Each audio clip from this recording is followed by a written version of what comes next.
Hello, boys, ghouls, and everything in between. I am the queen of everything because my shirt says so. Although if you don't wish to call me by my preferred pronouns of your majesty or your grace, you may call me Shay.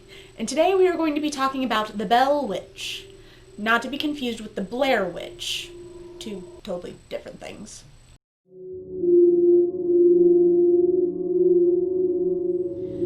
So the first time I heard about the Bell Witch was from a channel by Kaylee Elise, which if you've been on YouTube, you've probably seen Dark Matters or Nameless, which was what she did. However, she's no longer on YouTube anymore. But after I heard this story, I had a lot to say about it. So I figured I'd make my own video. So our story starts off in the 1800s when a man by the name of John Bell moved his family from North Carolina to what is now Adams, Tennessee. There he acquired land of about 328 acres.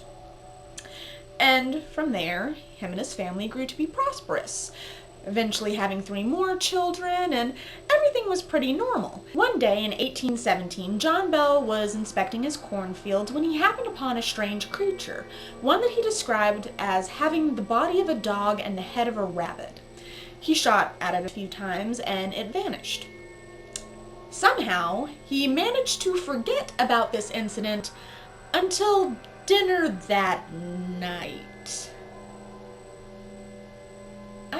Sorry, but if I happened upon some weird rabbit-dog hybrid, I'd kind of say something.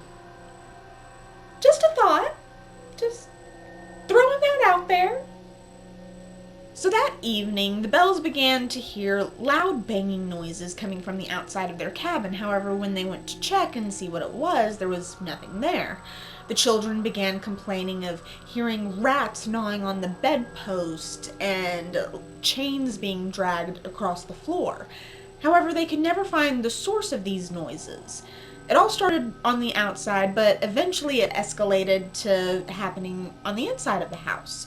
It even escalated to the point where the youngest daughter, Betsy Bell, had her hair pulled and was getting slapped across the face so hard it left welts.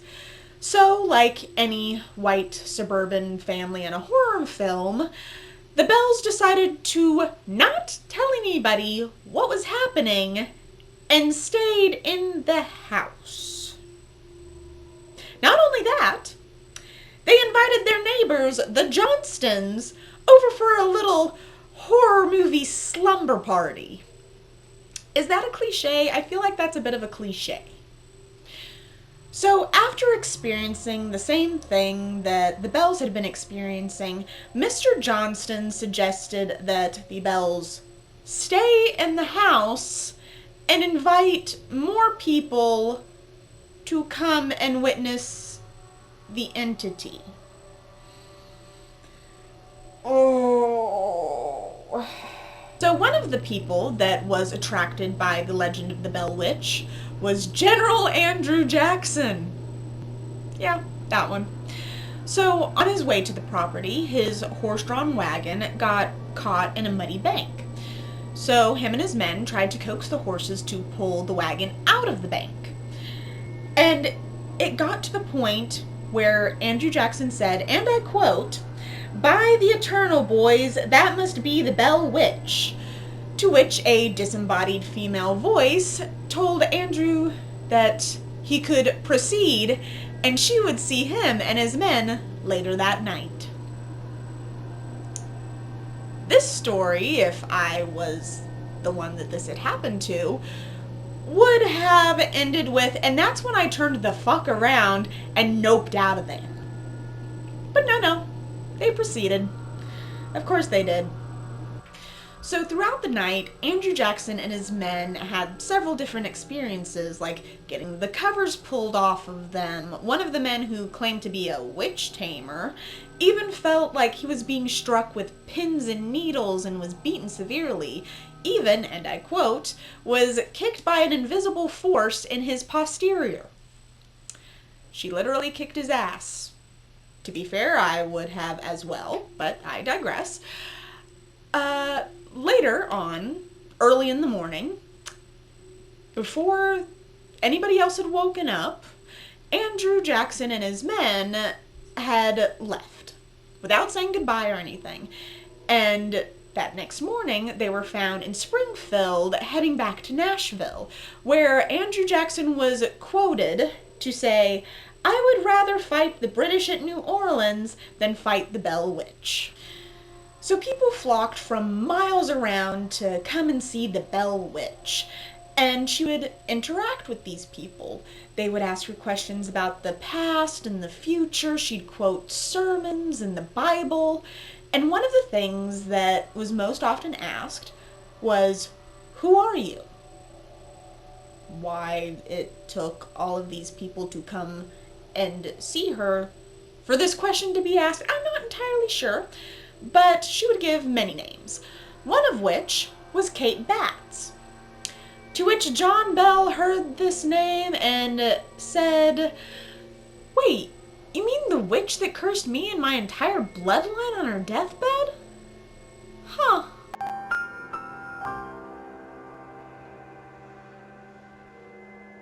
Now, I can't really find much about Kate Batts, so I don't exactly know why she cursed John Bell and his family when she died, but she did. And so, the Bell Witch had two goals when she began haunting the Bell family. One was to kill John Bell, and the second was to make Betsy Bell break off her engagement to Joshua Gardner. Why? Regardless of her reasoning, the Bell Witch succeeded on both of her goals. On the morning of December 20th, 1820, the family of John Bell went to wake him up, and he was dead. As a doornail. On his nightstand, they found a vial with strange black liquid in it. Now, the Bell Witch claimed that she gave good old Johnny Boy a dose of that, and that's what killed him. But obviously the family was a little like, I don't know if we trust you on that. So, because this family has the horror survival instincts of a comatose sloth, they decided to give a few drops to the family cat, who subsequently began convulsing and died. Excuse me for just 1 second. I need to make a phone call. Yes, hello, PETA? So in 1821, after John Bell had died and Betsy broke off her engagement, which, why was that a thing? I don't know. The Bell Witch came to the Bell family and said, "Bye bitches, see you in 7 years." So in 1828, the Bell Witch returned and began talking to John Bell Jr. They would talk about life and religion and why the world needed a spiritual awakening. I am so sorry for that. She also stated that John Bell needed to die, to which naturally John Bell Jr. asked, "Why?" And the Bell Witch replied with, "I'm not gonna tell you that, sucker." So after her conversations with John Bell Jr., the Bell Witch decided she was feeling a little burnt out, so she decided to take a little bit of a 107-year break, which, same girl, same. Now, whether or not the Bell Witch actually left has been up to debate. Some people think that she never actually left and she just kind of quieted down for a while. But she was supposed to return in 1935. However, by that point, let's just say the log cabin wasn't what it used to be. So instead of returning there, she returned to a cave that was on the property. Now, you can take a ghost tour of the cave. You can take daytime tours, or you can take a candlelit nighttime tour. And if you do that, more power to you. You're a braver soul than I am. There are still many people that are experiencing the Bell Witch today. There was even one man that used to take his lady friends on a bit of a adventure into the cave. And one night, after one such rendezvous, came out to find the words "Get Out" written on his windshield. How she stayed so chill about that, I'm not entirely sure, but she's got more patience than me, and I work with the general public. So that's the story of the Bell Witch.